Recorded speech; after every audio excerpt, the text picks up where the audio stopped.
Guys, may pupuntahan tayo na waterfalls na naman ano. Actually, nandito na nga tayo eh. Nakamiilog na tayo. Pero maya maya lang makikita natin kung gaano kaganda yung waterfalls dito sa lugar namin. Ano. Explore na tayo. At mangyaring pakipollow po, pakisubscribe yung ating YouTube channel po. Ganoon din po yung ating Facebook account. May pangalan ko, Elsie Sinyaga. Search lang po, Kuya Lakoy at lalabas po yan. Anyway, nature lover, labas na kayo sa langganin.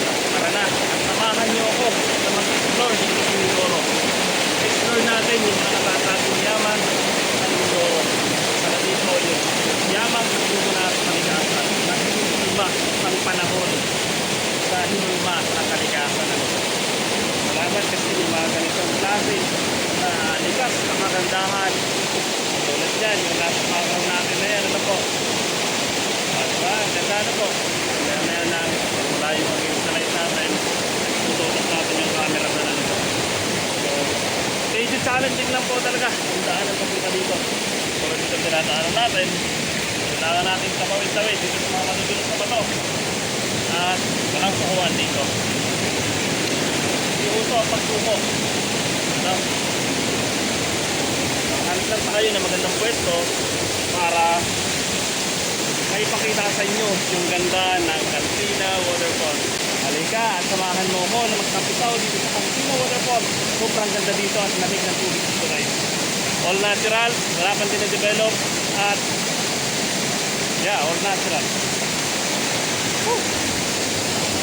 Dito. Sa mga nagpupuntahan po dito, mangyari naman po na pakidala naman yung mga basura ninyo. May mga nakikita tayong basura dito sa paligid. So, yun lang naman ang concern natin dito sa ating lugar. Ano? Siyempre, ingatan natin po yung kalikasan natin. Pag nasira to, wala na. Tara, papisaw tayo guys. Yuhuu! Yan na ng waterfall.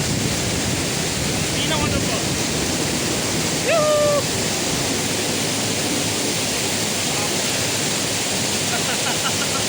Diba? Woo! Ganda, ganda. Ito ng Cantina Waterfall. O, ano ba nasasabi nyo?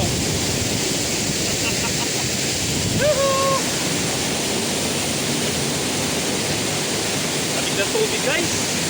Ang lamig ng tubig. Diba? Ganda ng kulay ng tubig no? Crystal. O, ang linaw ng tubig. Pwedeng inumin. Diba?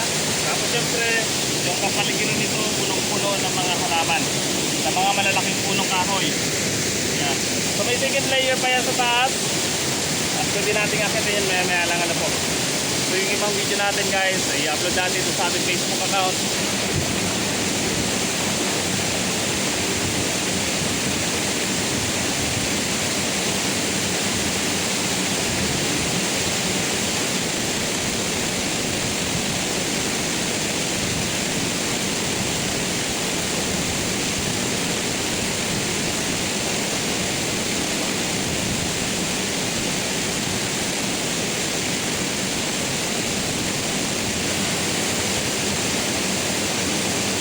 So much ano po, maraming salamat sa mga subscribe sa mga videos natin na nanonood dito sa ating YouTube channel. Sana ma-monetize po tayo. Thank you so much, God bless everyone.